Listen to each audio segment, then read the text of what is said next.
Okay, we're going to get started just to be respectful of everyone's time. Thanks everyone for joining us. My name is Diana Colleen, and I am a Civic Engagement Program Officer with CCF. And this is our 4th training in a series leading up to the June primary, 40 days until the June primary. And ballots should be going out as early as next week. So it's very exciting times.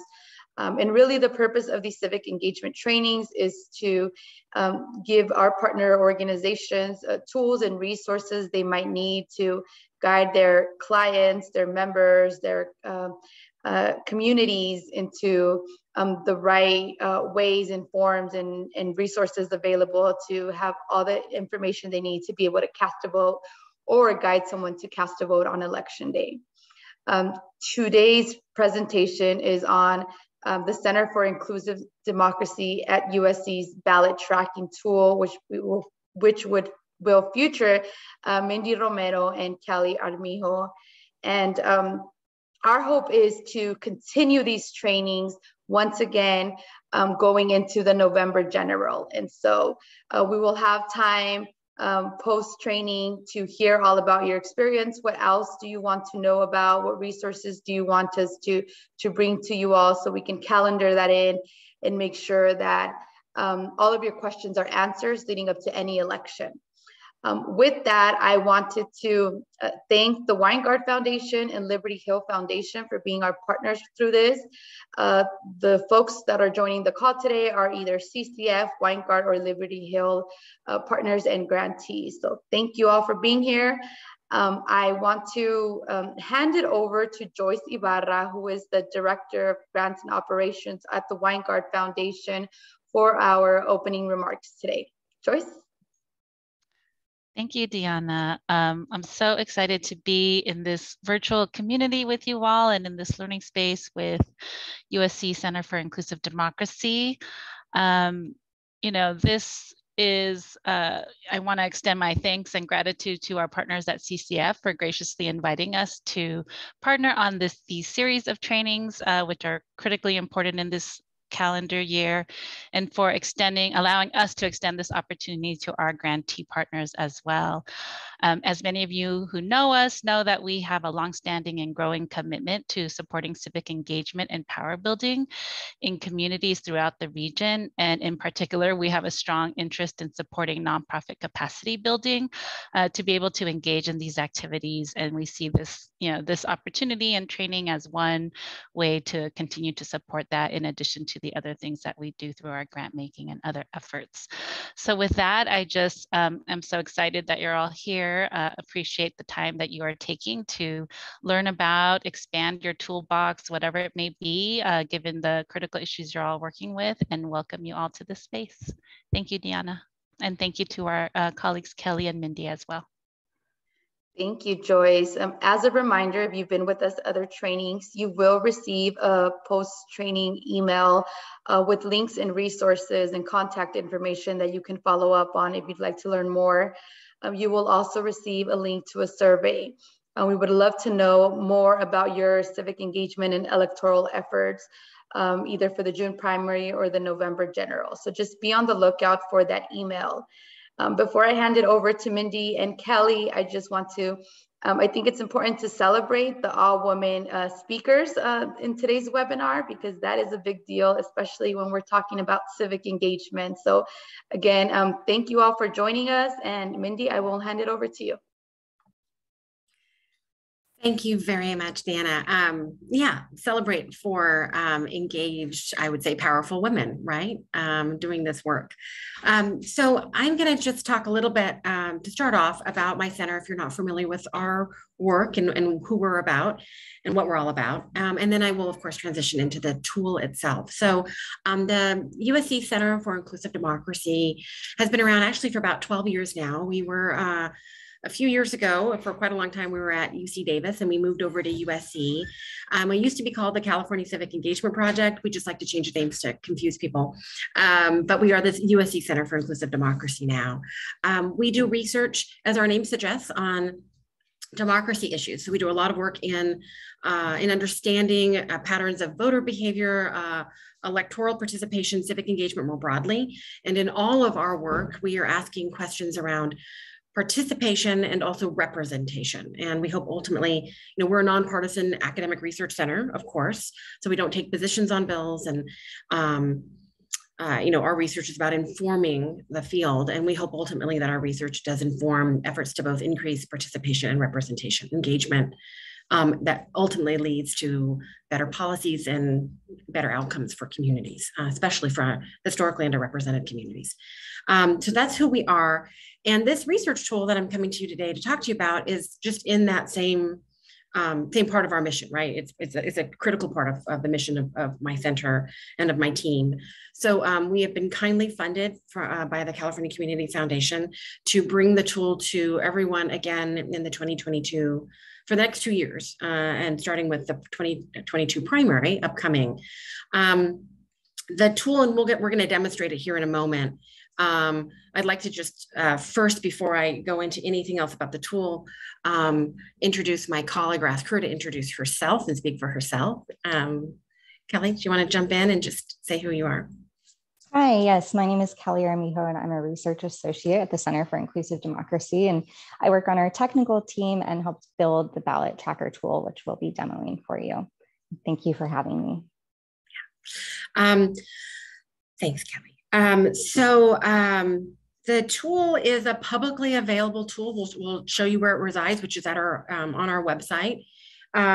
It is what we think is the first of its kind in the country. It's a data-driven interactive mapping resource in Los Angeles County for both voter and community outreach during an election cycle, and really can be used in between election cycles too, as it has just a ton of data on it that can be used in all kinds of different ways than just elections. We use publicly available data. We provide real-time visualization of early ballots that are cast. So as you all know, LA County has implemented the Voters' Choice Act. So voting begins, at least in person, 10 days before election, right? So vote centers open 10 days before election day. And of course, for vote by mail ballots, as already mentioned, they're starting to go out as early as next week, and people can start turning those in right away, right? Either physically turning them in or mailing them. And the LA Ballot Count tool tracks all of that. It basically, what we're doing is identifying when ballots are coming in, both by precincts, so at the neighborhood level, and then also at the vote center level. That data can be used for targeting voter outreach, again, nonpartisan ways, right? But understanding what communities, as the election kind of continues, because we don't just have one election day, we have an election, right, voting period. As the voting period continues, you can use those data, as community groups. Anyone who signs on to it can use it to understand how turnout is playing out. So where are the communities that are turning out a lot, maybe not as much?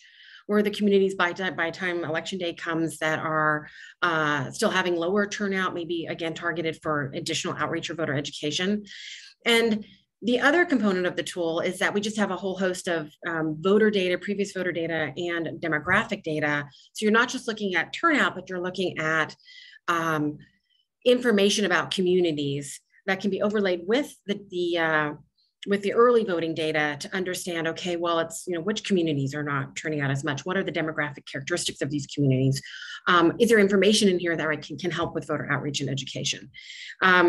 So that's, in a nutshell, what the tool is. And I just want to emphasize, I said that we're going to demo it in just a second, but I mentioned at the outset that it's really the first of its kind, in the sense that it tries to be as inclusive as possible, and the tool will probably evolve over time and more things be added to it.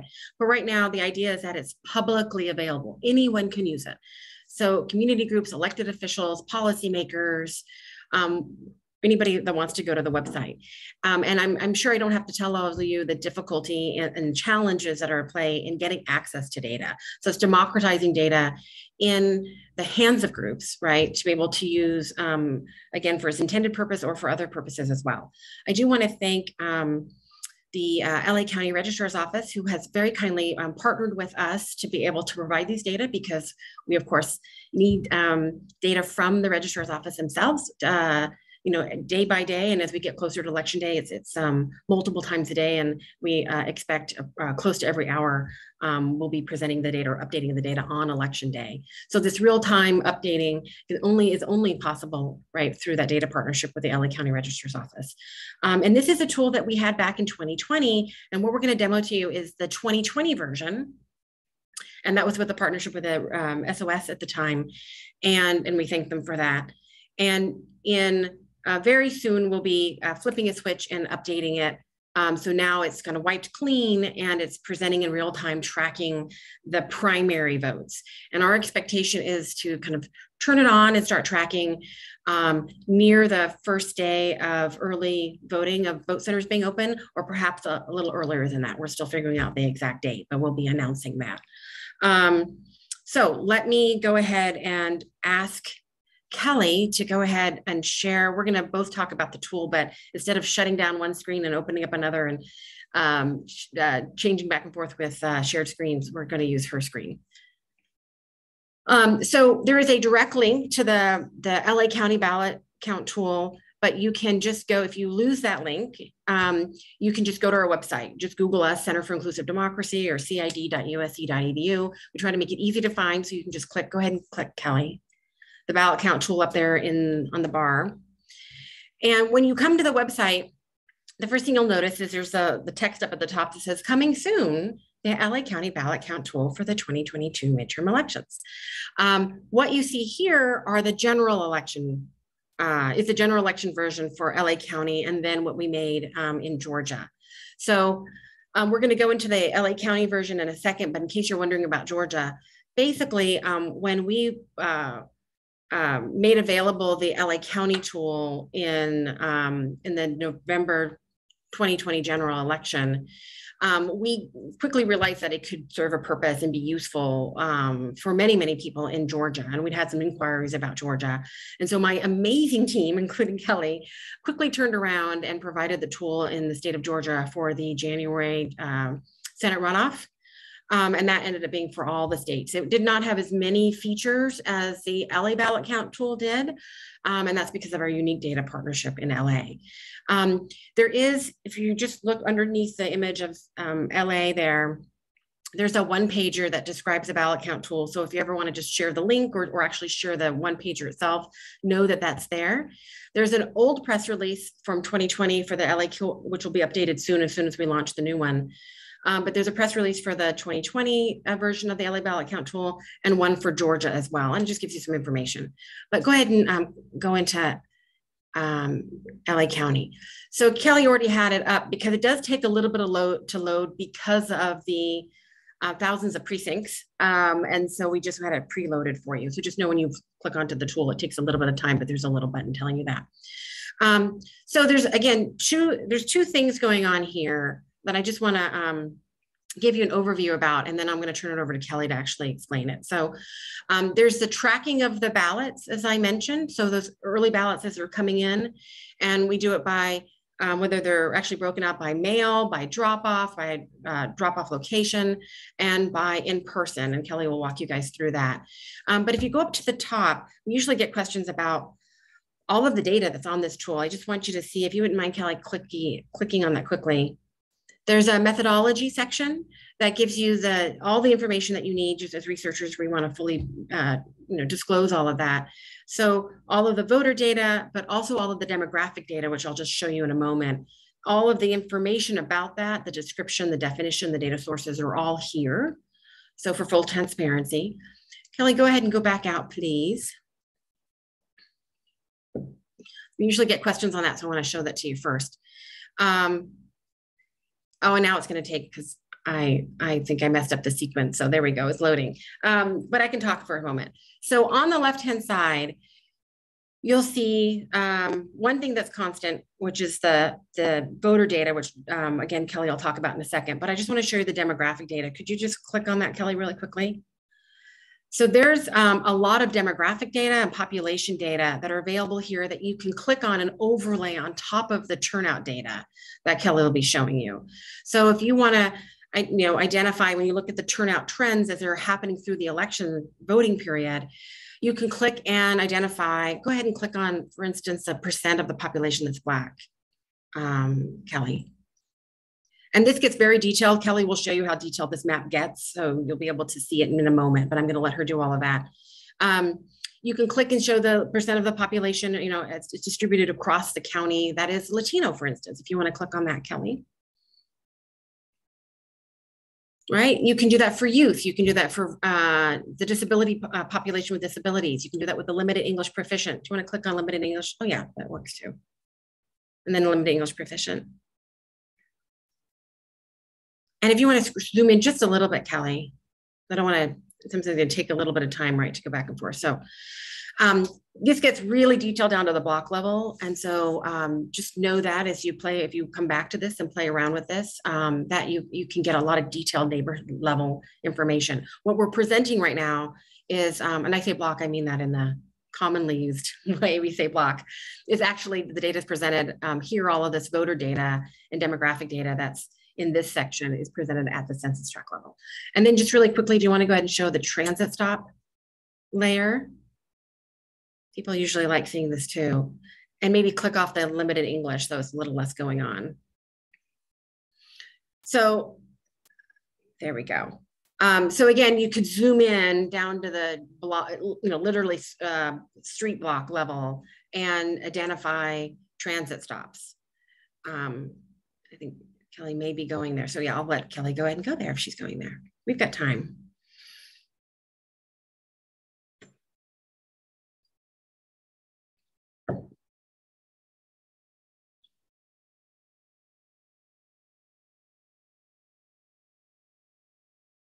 That, there we go. Maybe one more, maybe that's it. Yeah, and I think it actually goes a little bit closer than that too, but we can stop there just because of time. So there's all of this individual layered data, right, that you can see as layers that you can put on top of the early voting data. And I want to make sure everybody knows that's there. And we also have previous, if you look here on the left-hand side again, the very top section, this is demographic and voter data. You'll see that we have 2016 vote by mail rate, 2016 vote by mail rate for a number of groups. We also have the density population, the percent in poverty, the percent of eligible voters not registered. If you're doing outreach, right, and want to do, for instance, target communities for conditional or same-day voter registration, you can look at that. Now, right now, because this is the 2020 general election version, we show 2016 information, we show 2020 registration data. When we clean this blank and we flip the switch right and restart it for the 2022 primary, the 2016 data will remain, the 2020 data will go into the menu. And then you'll have, again, starting fresh, tracking through the voting period, the 2022 data. And the eligible percent of, the percent of eligible voters not registered will also be updated to be current for this election cycle. Hopefully that makes sense. All right, so I'm gonna stop there. And those are all the additional layers that I just want to make sure people are aware of and can use in any way in your outreach or voter education efforts. Kelly, do you want to go ahead and show the primary focus, which is the turnout and vote center data? And I'm going to mute myself. Great, thank you, Mindy. Yeah, so just by default here, we're seeing the percent of registered voters casting ballots by precinct.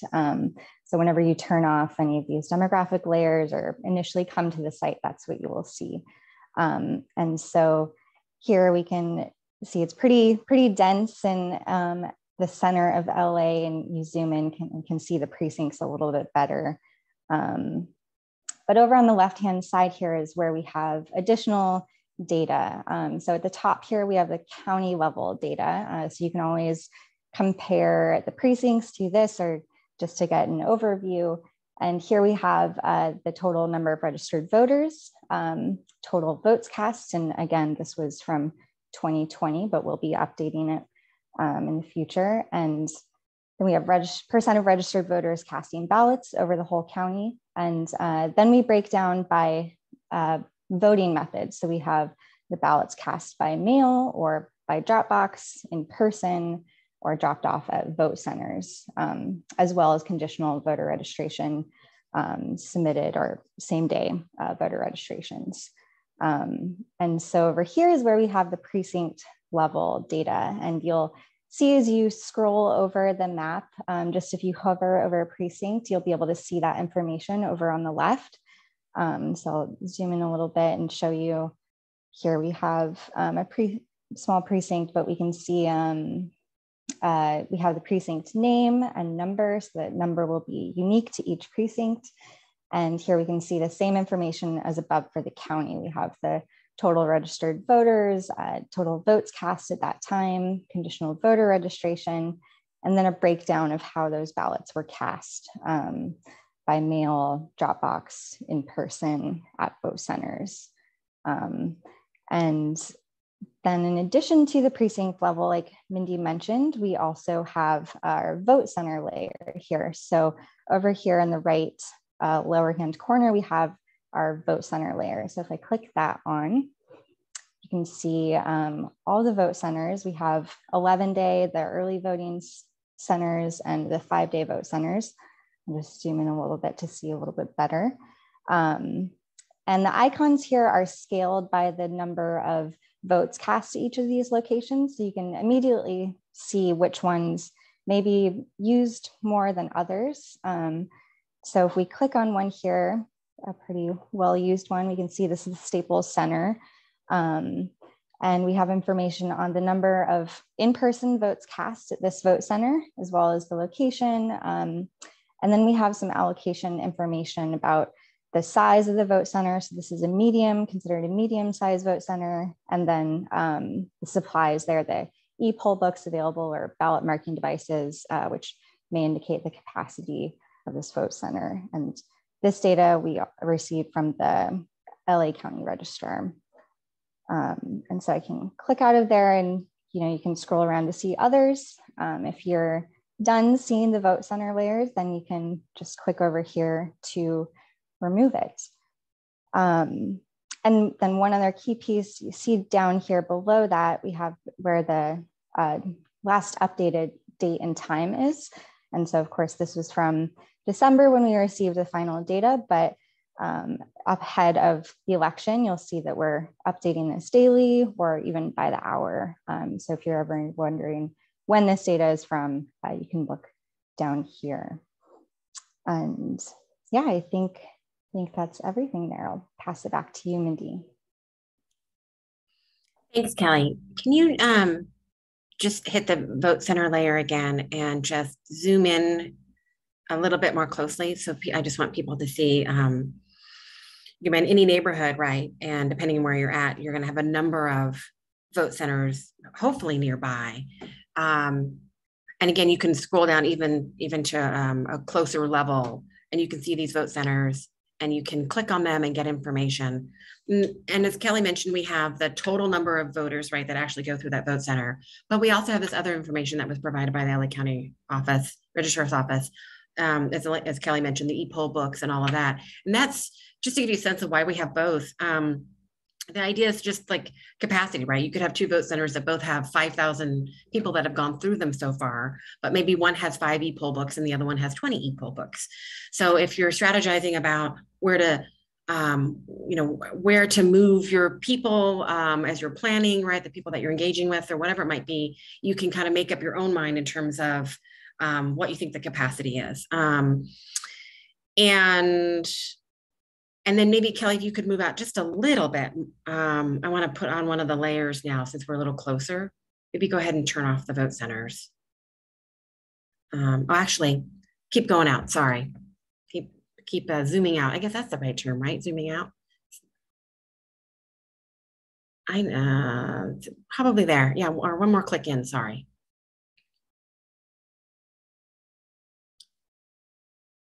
Maybe get 1 or 2 more clicks in. So we're just kind of focused in on the core there. Yeah, okay, stop. If you can click on just, let's say the percent of those in poverty.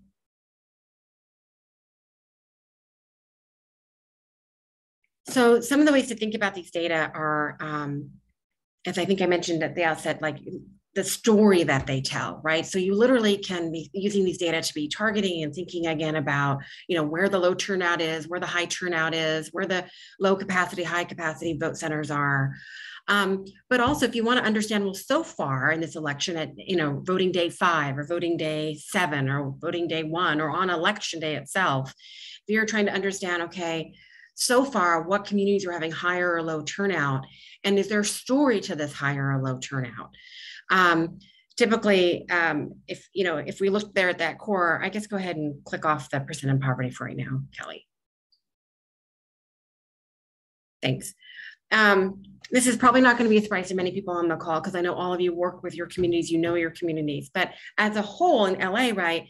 Again, this is the final count, so final turnout where we had communities that were less than 10%, precinct areas, I should say, less than 10% registered voter turnout to all the way up to above 90% registered voter turnout. You can see that the areas that are lighter, that comparatively have smaller turnout, are right there in that core in LA County. And generally speaking, the areas that have higher turnout, the precincts, like the neighborhoods that have higher turnout, are along the, the periphery, right, or along the coast. So generally higher income areas, and the areas that are lower income, more likely communities of color more, are the areas that have lower turnout. So this map represents a lot of hard work by communities to engage and get their residents out. So we want to recognize that. But you still see these patterns, right, of under representation compared to other communities in LA. And I think there's a story here in terms of strategizing at a county level, strategizing at a city level, and certainly at a neighborhood level. And also as you tell your story, right, to your neighborhood residents, if you're working at a neighborhood level, more broadly to people who may be allies or even funders or partners or the media, or if you're working at multiple neighborhoods, you can use these data to understand the relationship, right? What literally is the turnout in our community? What's the turnout in our community compared to other communities? What's the turnout in our community compared to the county as a whole? And it tells, I think, an important story that can be motivating, that can be, of course, also very frustrating, deeply frustrating as well. But we think data is power. And I don't need to tell everybody that, but so that's one of the things I wanted to emphasize. And then let's go ahead and just look at a couple of neighborhoods. So maybe Boyle Heights near I-5 and 60. So right now, this tool is really dark because it has, I just want to point that out, it's a little easier to see through most of the voting period because, most of the voting period, the turnout is like, really low. And we actually reset it kind of midway through. So last election cycle, when we ran this in 2020, we had a scale that was reflecting the fact that no matter what, turnout across the county was lower because it had only been, a few days into the voting period. But once we adjusted it, it doesn't really get dark into these darker shades of 70, 80, 90 until you get to election day or beyond election day, right, when the final vote is counted. So it is easier to kind of see and work with this when the shades are lighter, for good or bad. But you can see if you zoom in enough, you can, the back map, if you will, does give you neighborhood information, which of course you all know your neighborhoods, but if you're trying to, again, having a conversation with somebody else. So this is Boyle Heights. So at a precinct level, it's showing you at a neighborhood level, so precincts within neighborhoods, just factually what the registered voter turnout is in each precinct, right? So this is, if you're not as familiar with the process, right, this is where people are registered, not where they voted, or how, we know how they voted, but this is, again, is at the precinct level. So the people are tied to their address. The people that live in these precincts, this is the turnout of those individuals, right? And then we aggregate it at to a precinct percent. And we see the people that live in these precincts, right? What percent has voted by mail, drop box, in person. But we're not saying where they actually voted. So this is tied to neighborhood. But you can see, right, at a neighborhood level, which many of you work at a neighborhood level, at a address level, right, in terms of outreach, knocking on doors, you can see kind of the difference within a neighborhood at the precinct level.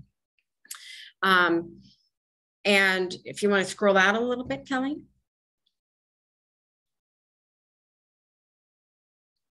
And we're going to have lots of time for Q&A because we're nearly done with the presentation. So again, you can compare Boyle Heights if it's relevant for you, right? In your work, you can compare what you see within Boyle Heights to Boyle Heights compared to the rest, to other neighborhoods or the rest of the county. And interestingly here for Boyle Heights, it actually has a little bit higher turnout for most of its precincts than some of the if you look at the core southern area of the county there that has even lighter shades. Let's move down to Huntington Park. And just zoom in a little bit, just trying to give some love to different neighborhoods here, but the same story, right? So within Huntington Park, you've got, you know, by the precinct level, and again, this is happening, right, updated every day. And as we get closer to election day more frequently, on election day, we expect every hour or so, you'll be able to see what neighborhoods, what precincts are turning out at what level, right, during this whole period.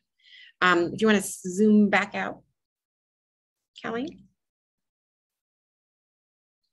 And you may want to, you know, if you think you may be using this in the primary, you may want to go to the version that we have right now on the website, the 2020 version, and kind of play around with it and get familiar with it. We're also very much available beyond today to do presentations or trainings to your staff, something more detailed or less detailed. Let's go down to Compton.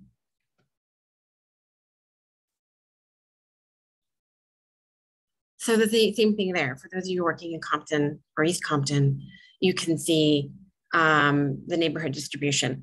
And, you know, there's always at a precinct level, there's always sometimes oddities, or not always, I said always and sometimes. There are often oddities at a precinct level, you know, and we note this in the methodology, but want to make sure you are all aware that you can sometimes have really high turnout, but that precinct happens to be, you know, there's not a lot of people in it, right? For instance, maybe it's largely industrial or something like that. So you want to scroll over the precinct that you're interested in and get the actual counts, right? So wherever one you're at right now, Kelly, we could just stop there, right? And you can see how many actual registered voters are there, how many ballots were cast, again, how they were cast. And you can make up your own mind too, like, oh, okay, you know, there's a lot of people that make up this percentage, or, oh, you know what, there's only like, you know, 20 people in this precinct. Turnout's high. But when you have really, really low numbers, that affects, right, turnout more dramatically as a percent. Go ahead and, well, actually go ahead and click on vote center layer and see the vote centers in the area of Compton. Okay, so these are all the vote centers. And again, let's say you're working in Compton, you want to scroll over the vote centers and see how many ballots have been cast specifically at that vote center. Again, you have the information for the precincts where people live in Compton, right? Now you want to look at the actual vote center, and maybe you're looking within this area at the high volume or low volume thus far, right? Depending on what day in the voting period you're looking at it, it can tell you that information, right? Or maybe you're working across a couple of different communities and you want to be able to compare for a variety of reasons how the vote center volume is looking, right, compared to other communities. Hopefully that makes sense. And some examples would be sometimes there are vote centers that are right next to each other. But one you wouldn't have, and you're wondering why they're right next to each other. You're wondering what to do, where to send people, but then you end up finding out that one vote center is having a much higher number of voters coming through it than another vote center. That information might be helpful in terms of your strategy right then and there. It might be just information that's helpful for you in the future to understand, right, to maybe dive a little bit more deeply in your community to find out why was one center that was near another center, why did one have a very different kind of use than another center did? So you can also use this to evaluate things after an election. And that's one of the reasons why we've kept this tool up this entire time since 2020. And we'll do that again. We'll always keep up the tool until we flip it for the next election and kind of launch it for the next election. So you always have that to kind of do an analysis after the fact. Go ahead and scroll back out, Kelly.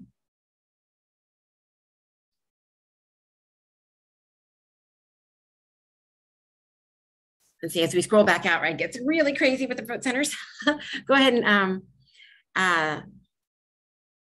you can see some of the really big ones that you might just want to look at those. Actually, click on that really large one right there in the center. This had 10,000 in-person votes. It was the Flex Vote Center one. Okay, yeah, that makes sense. All right, so go ahead and click off the vote centers, Kelly. I just want to show people again one more time while we have this. Again, the demographic, we could scroll back in maybe one more time. a little bit closer, yeah. If you want to go over to the demographic data.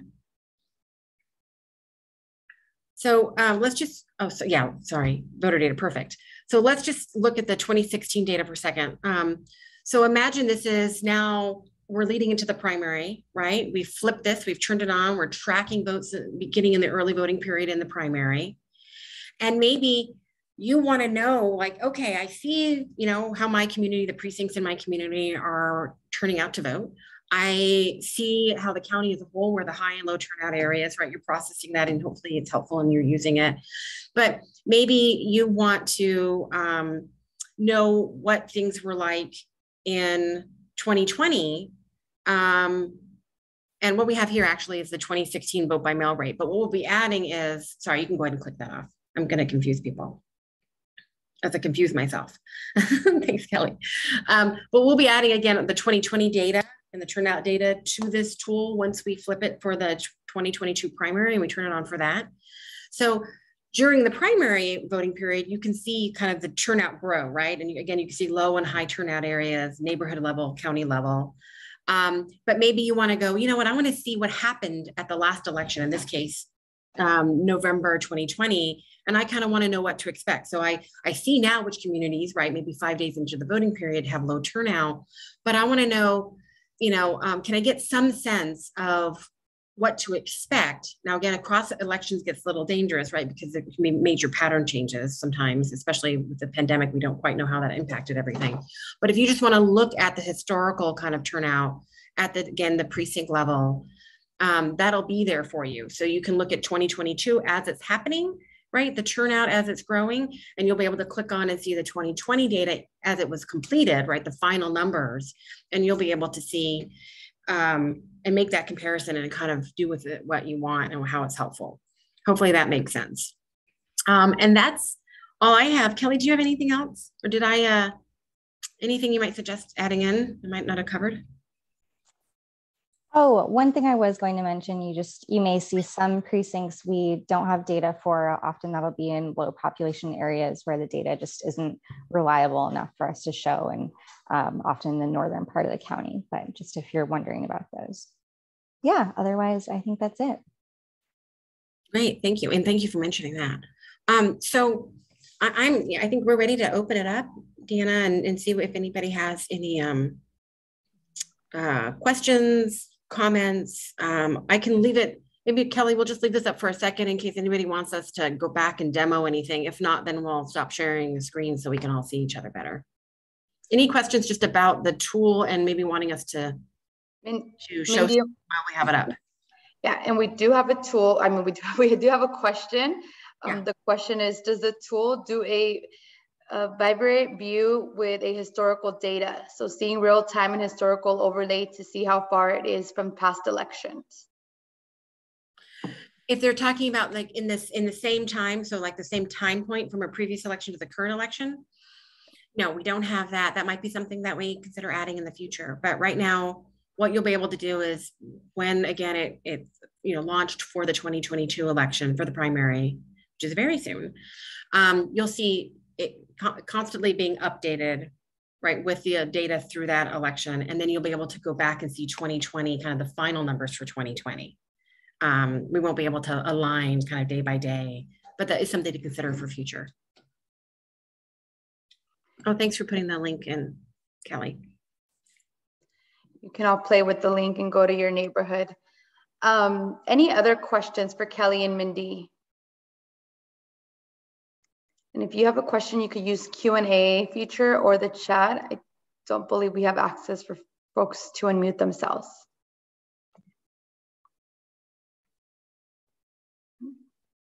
I think we could maybe stop sharing then, Kelly, so we can, everybody can see us and we can see, well, I guess everybody can see us. We can see everybody else. Any other questions?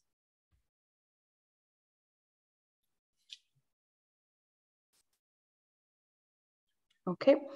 Okay. Well, with that, as we mentioned at the beginning of the training, we will send a post-training email where you will have the link, you will have links to resources, and you will have Mindy and Kelly's contact information. If you all want to take this presentation to your organization, to your membership base, or to your coalition groups, they are available. And so just a reminder, we are 40 days away from the June primary.